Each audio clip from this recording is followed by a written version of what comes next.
Chapter 12. Samuel said to all Israel, I have listened to everything you said to me, and have set a king over you. Now you have a king as your leader. As for me, I am old and gray, and my sons are here with you. I have been your leader from my youth until this day. Here I stand. Testify against me in the presence of the Lord and his anointed. Whose ox have I taken? Whose donkey have I taken? Whom have I cheated? Whom have I oppressed? From whose hand have I accepted a bribe to make me shut my eyes? If I have done any of these, I will make it right. You have not cheated or oppressed us. They replied. You have not taken anything from anyone's hand.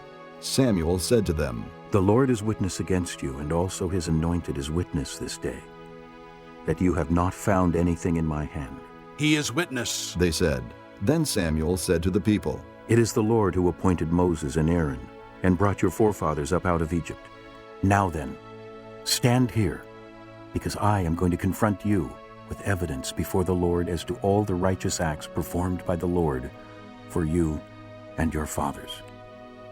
After Jacob entered Egypt, they cried to the Lord for help, and the Lord sent Moses and Aaron, who brought your forefathers out of Egypt, and settled them in this place. But they forgot the Lord their God.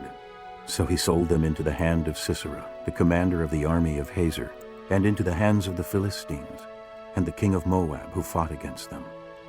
They cried out to the Lord and said, We have sinned.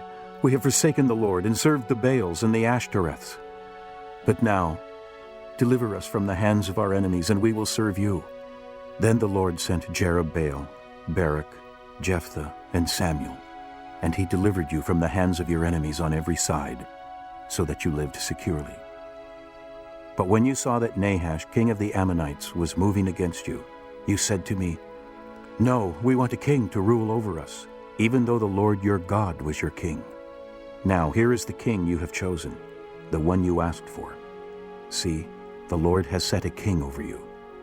If you fear the Lord and serve and obey him, and do not rebel against his commands, and if both you and the king who reigns over you follow the Lord your God, good. But if you do not obey the Lord, and if you rebel against his commands, his hand will be against you, as it was against your fathers. Now then, stand still and see this great thing the Lord is about to do before your eyes. Is it not wheat harvest now? I will call upon the Lord to send thunder and rain, and you will realize what an evil thing you did in the eyes of the Lord when you asked for a king. Then Samuel called upon the Lord, and that same day the Lord sent thunder and rain. So all the people stood in awe of the Lord and of Samuel. The people all said to Samuel, Pray to the Lord your God for your servants, so that we will not die.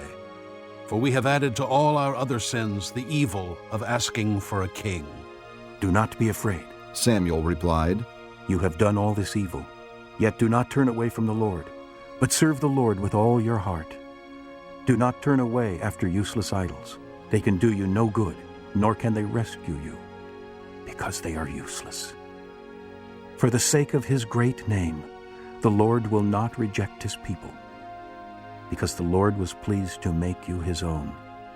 As for me, far be it from me that I should sin against the Lord by failing to pray for you. And I will teach you the way that is good and right. But be sure to fear the Lord, and to serve him faithfully with all your heart. Consider what great things he has done for you. Yet if you persist in doing evil, both you and your king will be swept away.